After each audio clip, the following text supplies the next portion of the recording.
going to be visiting West Arm and all the bays that connect to it. Right now we're heading west across Crystal Bay, heading for the Coffee Channel. As we pass Bond's Point on the right, we look across for the largest tree on the western shore of the bay. Just to the left of that tree is the Coffee Channel.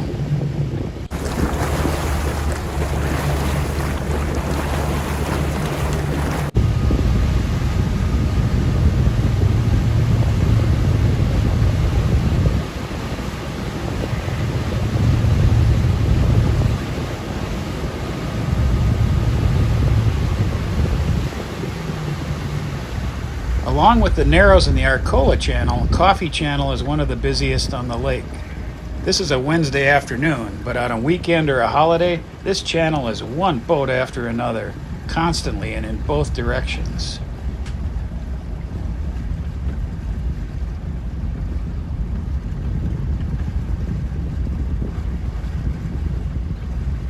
The channel is relatively narrow, but it's deep, so you can get pretty close to this wall.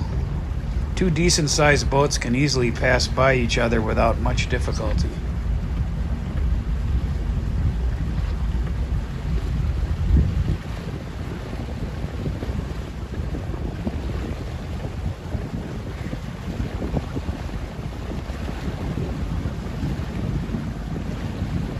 This guy coming towards us is trying to avoid the fishermen on the left, so he's way over on our side of the channel.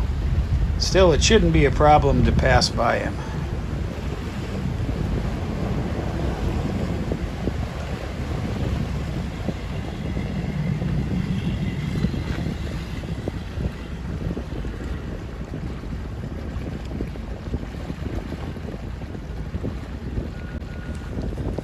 Coming out of the narrow part of the channel, we find Lord Fletcher's Old Lake Lodge on our left. Fletcher's is truly the go-to spot on Lake Minnetonka. It was created by Robert Nagel, founder of Nagel Outdoor Advertising, and was designed after an Old English pub. It opened in 1968 and has been going strong ever since.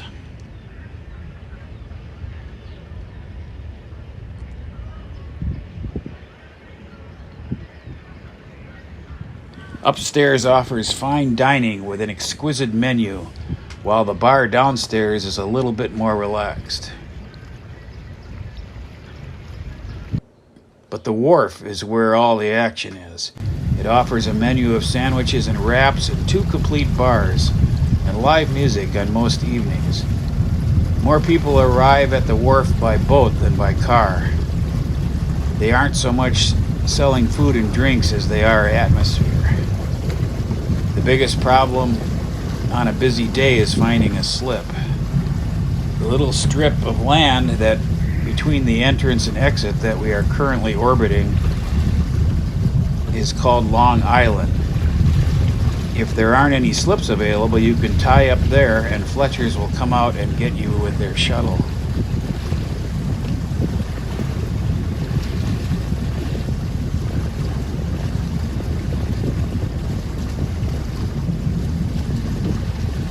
Lord Fletcher's also offers 4 sand volleyball courts and sponsors a co-ed sixes volleyball league which runs throughout the course of the summer.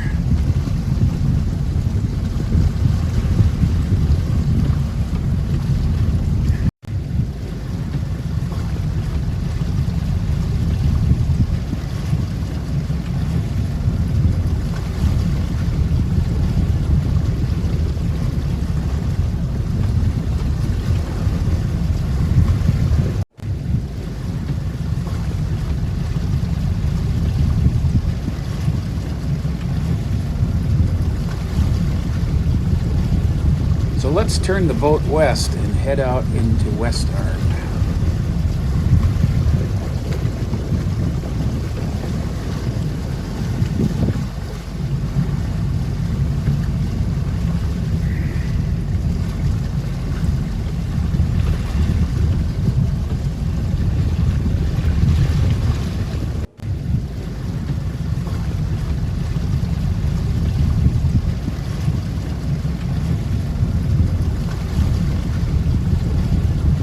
As we exit the channel, we find ourselves in Coffee Cove. Coffee Cove is formed by Fagerness Point jutting out into the bay.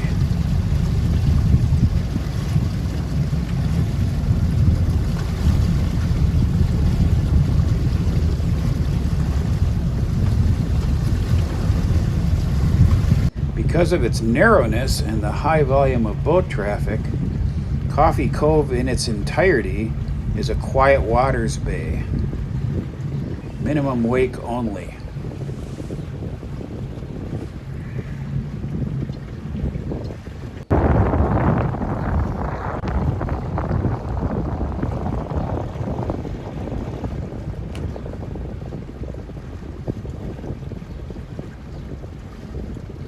Opposite of Fagerness Point, on the Spring Park side of Coffee Cove, we find the Rockvam Boatyard. Rockvams is a full-service marina offering fuel and mechanical services, as well as pontoon rentals and a boat club with a wide variety of watercraft. They also provide seasonal slip rental and winter storage. Rockvam's Boatyard was started in 1961 by Joyce and Jerry Rockvam with a dirt floor repair shack and has evolved over the years into what it is today. Jerry Rockvam is currently the mayor of Spring Park.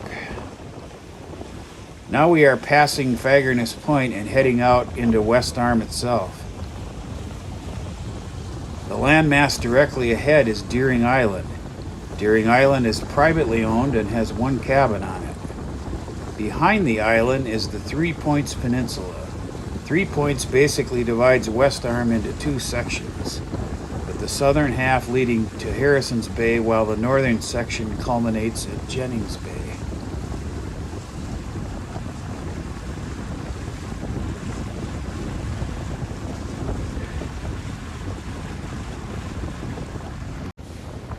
The high landmass along the northern shore of West Arm is called Saga Hill. Just to the right and below this formation is the channel leading to Forest Lake.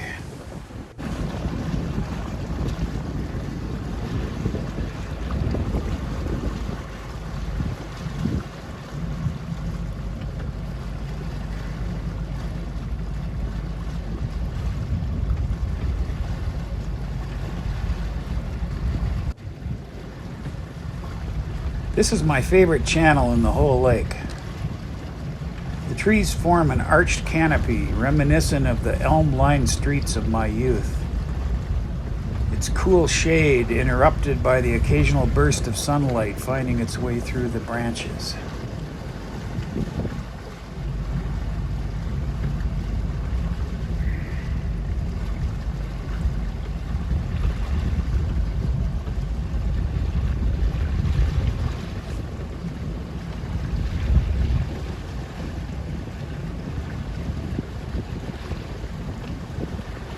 Forest Lake does not appear on early maps of Lake Minnetonka, so I suspect this channel was dug around the beginning of the 20th century.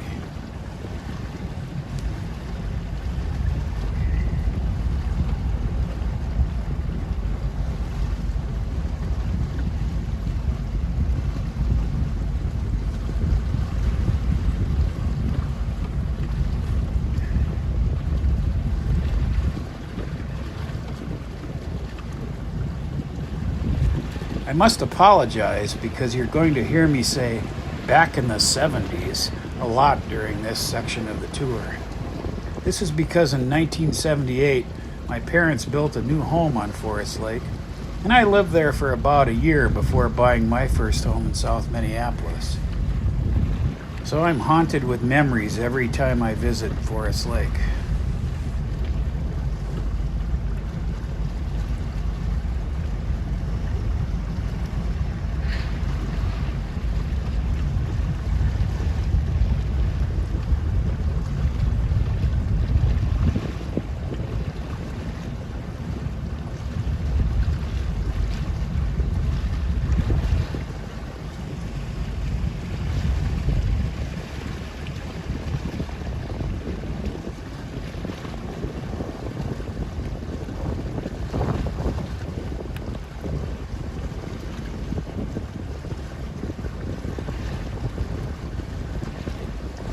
Forest Lake is a quiet, dead-end bay that is quite tranquil during the week. On weekends, it can get filled up with anchored boats full of swimmers and sunbathers. In the 70s, we used to water ski right off our dock. Now on a weekend, that is usually impossible. Occasionally a jet ski or a wakeboarder can be seen weaving in and out of all the anchored boats just to let them know who's boss.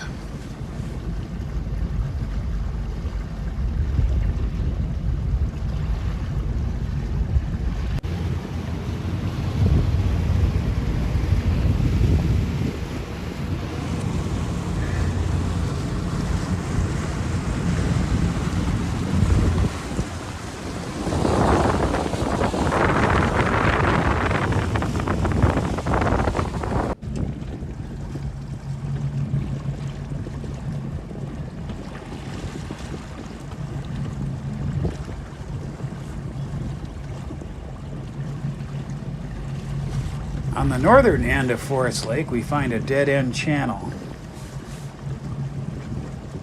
When it was made back in the 70s, it seemed very out of place. Nothing was here but some swampland and an empty field. Now, as you can see, the channel is lined with docks belonging to new homes. So I guess it's really true that if you build it, they will come.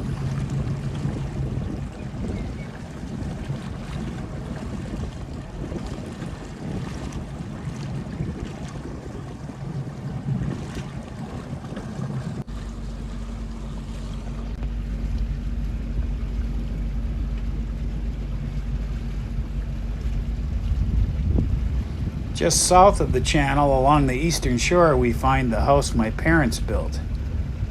As you can see from this photo, it looked a lot different in the 1970s. Somebody added a third floor. Alas, time marches on.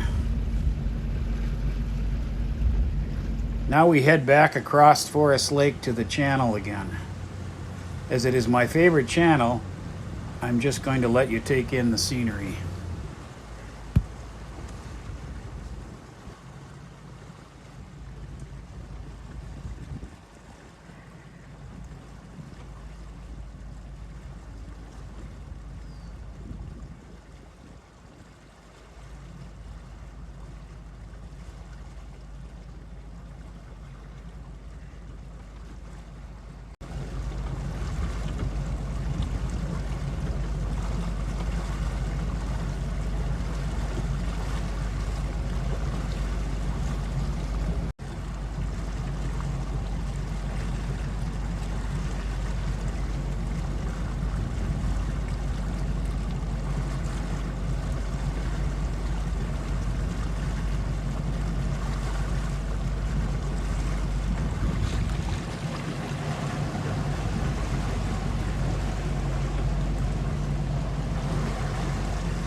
We now continue our tour as we turn towards Jennings Bay.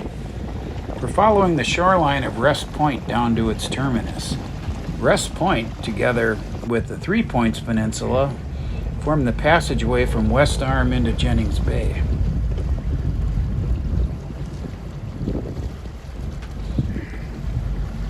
The passageway is marked with green and red channel buoys, but it isn't quiet waters.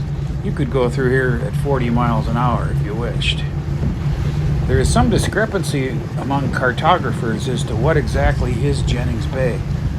Most maps show everything west of West Point is Jennings Bay, while some say it's still West Arm and that Jennings Bay is the smaller part of the bay to the south. I tend to think the whole thing is Jennings Bay. We now round Woodland Point and head down to the south end of the bay. This is the part that some maps list as being Jennings Bay. It's also the home of Seahorse condominiums. Along with Lakewind, Seahorse is one of the largest condominium complexes on the lake. Their property is beautiful, with a little peninsula that forms a protected harbor for their marina. I do think that Lakewind's has a better view, but I'm just showing favoritism. We now head up the western shore of Jennings Bay. This part of the bay is quiet waters as it gets quite narrow. What we're actually entering here is the mouth of Painter's Creek. Along with many springs and brooks, Painter's Creek is one of 4 main tributaries that feed Lake Minnetonka. The further in we go, the narrower it gets.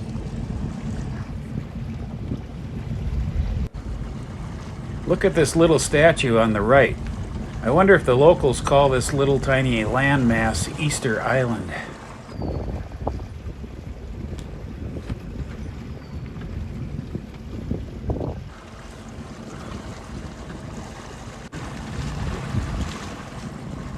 Here we have a family of Canadian geese using the shallow waters of the creek as a safe haven to raise their young.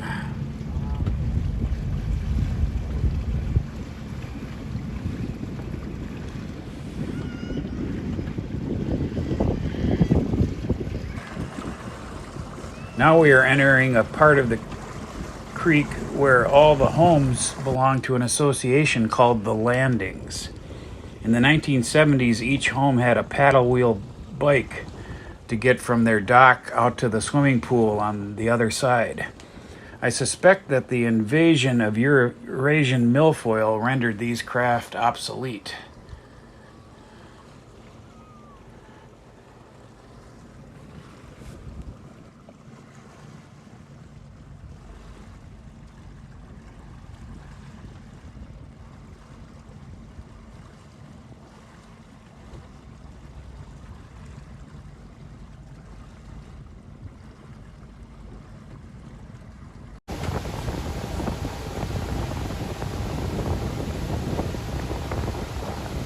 Now let's head back to West Arm.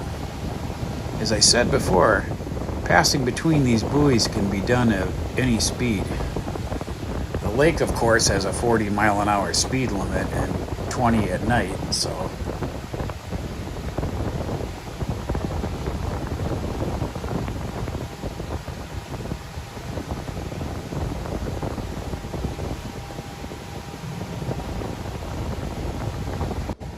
now we turn south to head through a passageway between the Three Points Peninsula and Deering Island.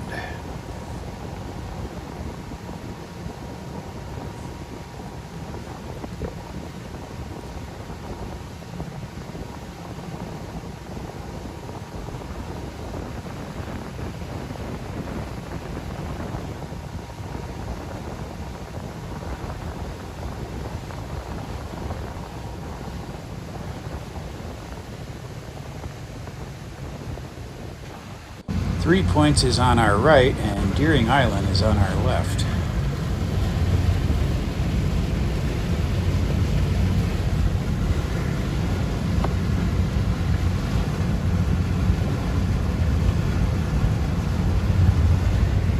We stopped briefly to visit a bald eagle that was roosting on the limb of a dead tree on Deering Island.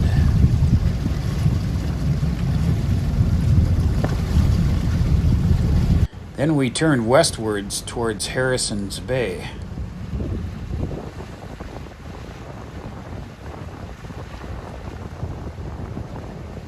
If you look at this little peninsula jutting out, you might notice 3 small palm trees. These are the only palm trees on Lake Minnetonka.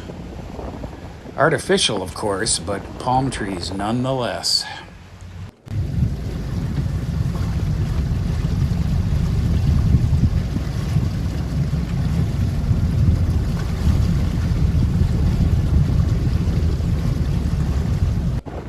Harrison's Bay is a long, narrow waterway lined mostly with residential property.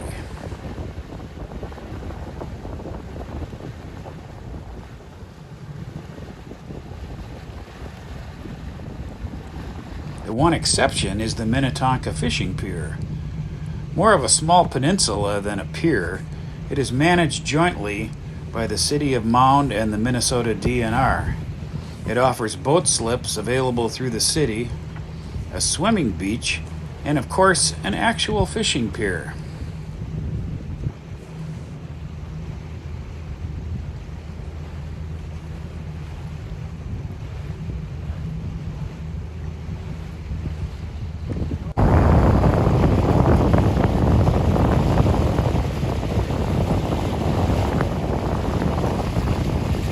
Heading west again, we find Metro Lakes Marina, another good place to buy gas or rent a fishing boat or pontoon. Just to the west of Metro Lakes is the channel to Seaton Lake.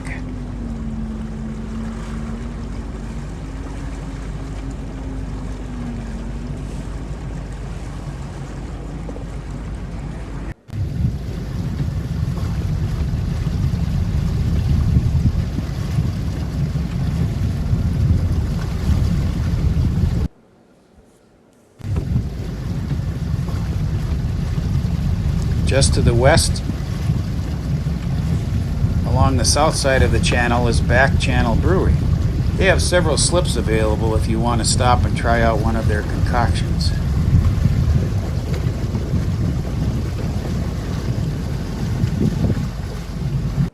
Seaton Lake is truly the hub of Upper Lake Minnetonka.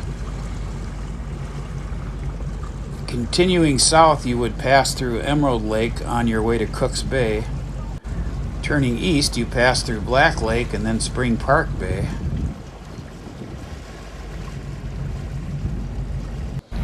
While going back the way we came gets us back, of course, to West Arm.